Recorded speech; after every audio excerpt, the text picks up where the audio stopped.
Às vezes um projeto, né, Gislaine, organizacional, ele tem começo, meio e fim, né? Ele tem data para começar, data para terminar, mas essa transformação no ser humano é algo que transcende a própria organização, né?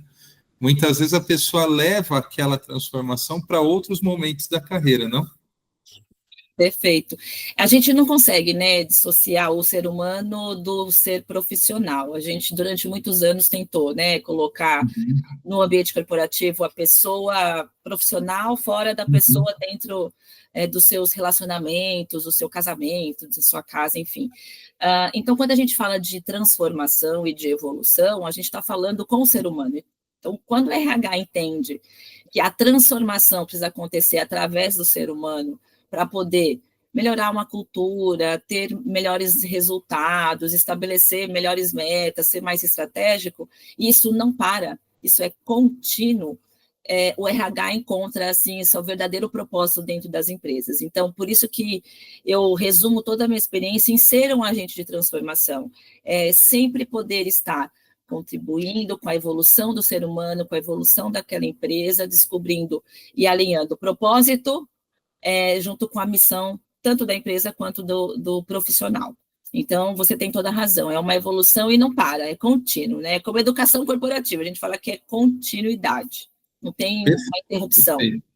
Agora, falando em educação corporativa, assim, na tua fala atual, você comenta muito dessa questão de transcendência, transformação. Me parece que a educação corporativa hoje, ela é cada vez mais do que um simples treinamento convencional, né? Não é só dar ferramental de hard skills, né?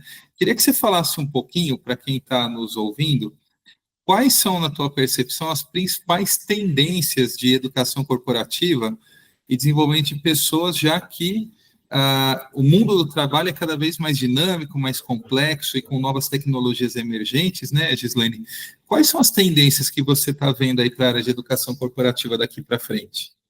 Pois é, você sabe que dentro de RH sempre foi o nosso desafio provar por que treinamento, desenvolvimento e educação corporativa dá resultado e mais do que dá resultado, né? A gente consegue medir o retorno disso. Uhum. Durante muitos anos, RH, não só eu dentro das áreas e das empresas que eu trabalhei, mas os meus colegas de RH não vão me deixar mentir. Esse sempre foi o grande desafio, porque todo mundo esperava um grande programa de treinamento que fosse lá, jogasse um pozinho mágico em todo mundo, e do dia para a noite as pessoas tinham todas as competências da empresa e entregavam os melhores resultados. E todos os problemas estão resolvidos, né? Isso, estaria tudo sendo resolvido. E era cobrado por isso e que fosse num curto espaço de tempo. Então, com toda essa dificuldade que a gente tinha de provar que não era só isso, e que não existia uma fórmula mágica, mas que isso é contínuo, a educação e o desenvolvimento do ser humano, e de qualquer organização, ela é contínua. Quando a gente olha para os nossos filhos, eu tenho 3 filhas, você vê um desenvolvimento contínuo, uma evolução nas fases, né, na infância, adolescência, depois na fase adulta. Eu tenho ainda minha mãe que me ensina muita coisa, então eu vou me desenvolvendo ainda, apesar de já ser uma pessoa com mais de 40 anos, ter 3 filhos. Então, quando a gente consegue provar que isso não para, a gente começa a entender e guiar o RH para aquilo que a gente fala que são as grandes tendências. Precisa sempre ser, eu sempre acreditei isso, desde quando eu era analista júnior em RH, eu sempre acreditei na prática. E a gente estuda, né, que criança aprende com teoria na escola, mas com um pouco de prática, e o adulto, se não aprendeu lá atrás, ele tem que aprender com prática. Então, assim, eu sou muito defensora, e vejo isso crescendo nas organizações, ainda bem, dos workshops experimentais, dos workshops de construção em conjunto. Eu não chegar lá e trazer, isso é assim que se dá feedback. Eu preciso trabalhar qual é a sua dificuldade em dar feedback, por exemplo, para que eu pegue a sua dificuldade aqui conversando com você e a gente consiga fazer com que você saia dessa sala agora e desse feedback que você tem tanta dificuldade, fazer ele acontecer. Então, essa é uma grande tendência e eu já vejo movimentos para isso, da gente começar a colocar mais a prática do que a teoria. Não que a teoria não seja importante, você, como profissional de educação, sabe o quanto ela é extremamente relevante, porque a gente precisa conhecer o conceito, o método, a teoria, mas se a gente não, dentro da organização, não conseguir colocar isso de um modo que seja crível para os líderes, crível para os colaboradores, eles não vão fazer. Não compram a ideia, né? Não compram a ideia e a gente não tem tempo para esperar eles comprarem a ideia. E nem para provar para a alta direção o resultado disso. Então, transformação dentro de educação vem workshops cada vez mais experimentais e práticos, falar sempre sobre o que está acontecendo. Então, eu não preciso buscar na empresa XPTO, está acontecendo isso. Não, aqui está acontecendo isso. O melhor estudo de caso é a própria empresa, né, Gi? Perfeito. O melhor estudo de caso é dentro da empresa. A gente ficar criando estudos de casos fictícios para as pessoas resolverem pode não ser uma boa alternativa. Pode e deve servir, sim, de inspiração, de experiência. O que aquela outra empresa fez? Mas eu preciso trabalhar dentro de um estudo de case real da companhia. Então, essa é uma outra tendência que eu vejo muito forte. E o EAD, que a gente tem ainda tanta dificuldade, né, de fazer com que as pessoas sigam, mas a gente agora no mundo digital, por que não o EAD? Só que em que momento? Porque as pessoas não têm tempo para falar assim, eu vou fazer o EAD só à noite, quando eu voltar do trabalho e meus filhos estiverem dormindo. Não vai fazer.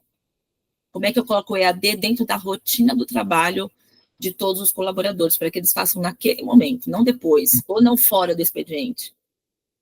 Você traz uma visão, então, de um RH muito estratégico, né, Gi? Porque ele vai olhar para fora para ver, né, quais são as tendências, ele olha para a estratégia corporativa para fazer com que os interesses de carreira, as competências conversem com a estratégia corporativa, mas a gente vê também que muitas vezes algumas preocupações da organização, né, até por meio dos indicadores, né, estão muito mais atrelados a quantas horas de treinamento, quanto você está investindo, quantas pessoas impactadas, que não conversa efetivamente com a estratégia, né?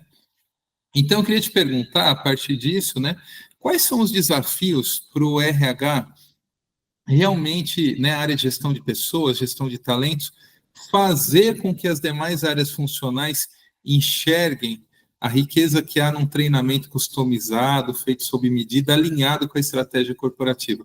O que na tua experiência você enfrentou, às vezes muito empolgada, né, em fazer algo para transformar vidas, aí chega alguém de outra área e fala, não é por aí, ou coloca um obstáculo? Quais seriam esses obstáculos?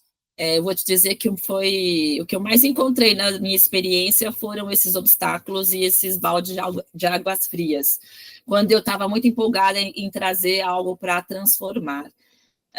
O que eu vejo como principal obstáculo? Primeiro, convencer, não, influenciar a alta gestão. Então, eu estou falando do presidente, estou falando dos diretores, dos executivos, a entender o propósito daquele programa, o propósito daquele objetivo e como que a gente vai conseguir mensurar os resultados. Tirar um pouco da cabeça deles aquilo que eles sempre acreditaram, ou que a gente sempre acreditou, né? Para não falar que sempre são só os executivos. Acho que a gente, no ambiente corporativo, acreditou muito tempo, que é ir lá, dar um treinamento e tudo se resolve, né? E tudo fica perfeito. E é dizer, então, para eles, olha, não é numa sala de aula, não é em 10 horas de treinamento, ou um semestre inteiro que a gente vai dedicar para isso, que as pessoas vão sair fazendo e todos os nossos problemas serão resolvidos. É no dia a dia. Então, eu tenho que perceber a evolução daquele colaborador ou das entregas que ele está fazendo no dia a dia. Então, o primeiro obstáculo é ter uma visão, sim, de curto, mas longo prazo, ou seja, ele melhora só um pouco hoje, mas no longo prazo, o resultado que você quer que vai vir, ele não vai vir agora, nesse pequeno espaço de tempo. Um outro obstáculo que a gente sempre enfrentou é muito tempo e muito dinheiro para isso. Como é que você faz mais com menos dinheiro e sem tirar as pessoas do dia a dia delas do trabalho? Então, convencer e influenciar que treinamento não é tirar as pessoas do trabalho, isso elas estão trabalhando. Investimento, né? Enquanto elas estão sendo desenvolvidas e treinadas, elas estão trabalhando. Por isso que é melhor a gente trabalhar em estudos de caso real da empresa, com os problemas daquele momento, do que está acontecendo, porque é trabalho. Então, ao invés de eu ir para uma sala, né, e resolver por que a gente não está batendo as metas, por que o concorrente está vendendo mais do que a gente e fica lá achando questões, no treinamento falar assim, por que o concorrente está vendendo mais que a gente? O que é que eu estou fazendo? Então, eu estou trabalhando, eu estou tentando descobrir com eles onde é que estão as nossas vulnerabilidades para o concorrente estar vendendo mais que a gente, por exemplo, algum produto.